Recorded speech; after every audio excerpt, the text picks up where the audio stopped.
mana kaum muslimin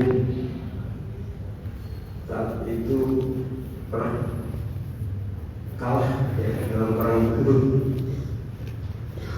Di kaum muslimin mengalami kekalahan dan banyak korban jiwa di saat perang tersebut, sehingga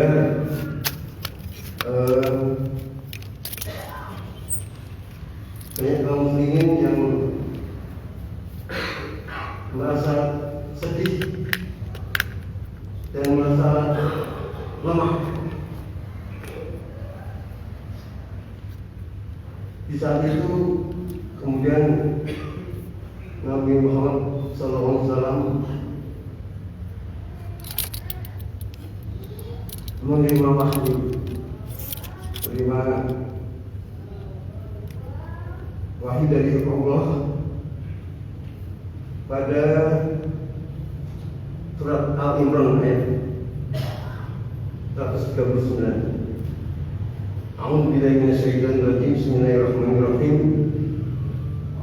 Wa la tahinu wa la tahzanu wa antum a'lamu in kuntum mu'minin. Janganlah kamu menjadi lemah dan janganlah kamu bersedih hati, padahal kamulah orang-orang yang paling tinggi derajatnya jika kamu orang-orang yang beriman. Jadi Bapak Ibu jamaah subhanallah, perang Uhud merupakan asbabun nuzul dari turunnya firman Allah di surat Al-Imran 139 tadi. Ayat ini mengandung pesan kepada kita sekalian, kepada orang-orang yang beriman,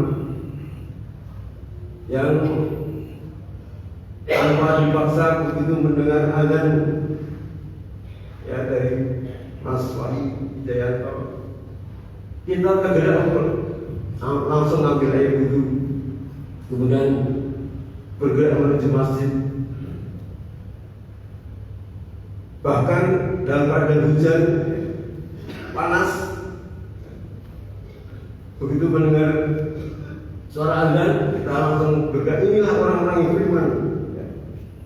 Jadi pesan ini diberikan pada orang yang beriman, tidak boleh lemah, tidak boleh sedih. Orang-orang beriman, ya, karena apa yang ada di dunia, bahkan di akhirat adalah milik Allah. Lillahi ma fis samawati wa ma fil ard, wa in tubdu ma fi anfusikum aw tukhfuhu yuhasibkum billah. Kepunyaan Allah semua. Yang ada di langit, yang ada di bumi ini kepunyaan Allah.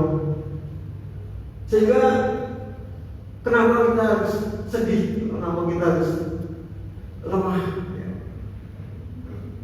Kita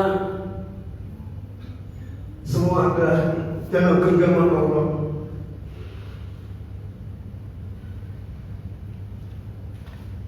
Memang dalam sejarah Islam ada beberapa kejadian kita misalnya lihat saat Nabi Adam alaihissalam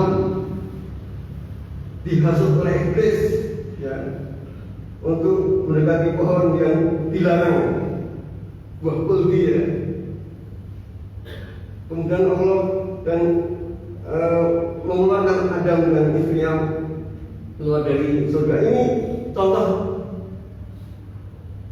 manusiawi, sunatullah. Kita memang lemah. Nabi Adam itu lemah sekali. Kemudian saat Nabi Yunus alaihissalam yang merasa putus asa melihat umatnya kok orang tahu malu cara dia putus asa, ya, dia meninggalkan kaumnya. dan dimakan ikan paus ya. Ini Nabi Yunus. Kemudian Nabi Muhammad sendiri pernah juga lemah ya. Lemah dalam hal ini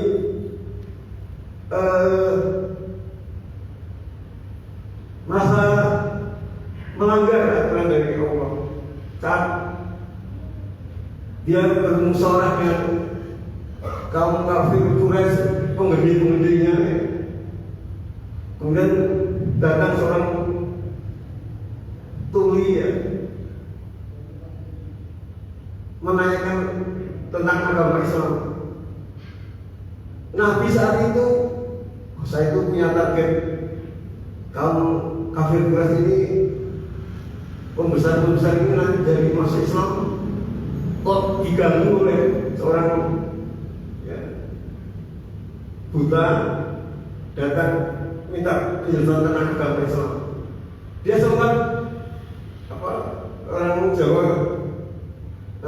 agak klenos dia. Ini satu bentuk contoh kelemahan apalagi kita manusia, kita umat Islam ya, sering juga mengalami lemah. Namun kita kembalikan kepada Allah. Kemudian kita juga punya contoh yang ditinggikan derajatnya, Nabi Muhammad SAW ya. Begitu tadi agak kurang berkenan gitu ditegur oleh Allah, dan dia menghadapi tantangan yang punya tantangan besar dalam kesulitan beberapa kali, dia tetap sabar dan percaya diri.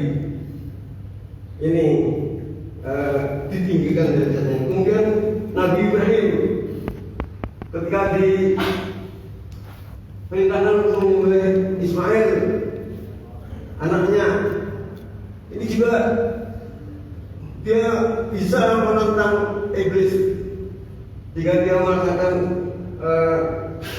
perintah Allah dengan menyembelih Ismail. Kemudian Nabi Yusuf ketika di penjara dan difitnah, dia bisa lepas dari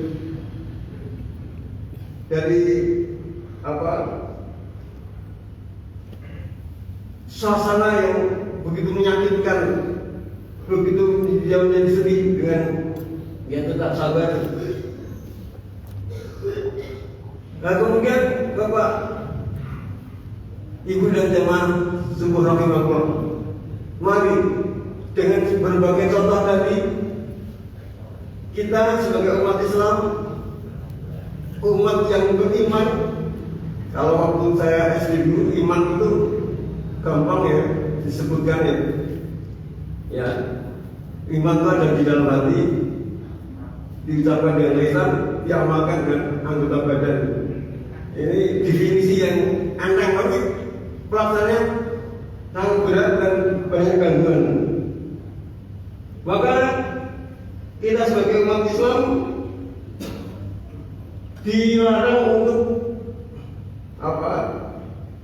putus asa, selalu harus optimis, selalu kuat mental, percaya diri, karena di atas kita ada Allah yang selalu membimbing kita. Untuk itu mari kita doakan saudara-saudara kita yang baru kena musibah. Dia pasti sedih, pasti merasa lemah. Ya, di Sumatera Utara, Sumatera Barat, Aceh, sebelumnya adalah bagian negara Selatan. Kita doakan mudah-mudahan dia kuat ya menerima musibah ini, dan mudah-mudahan dia tidak putus asa ya, karena di dalam dirinya masih ada iman. Dan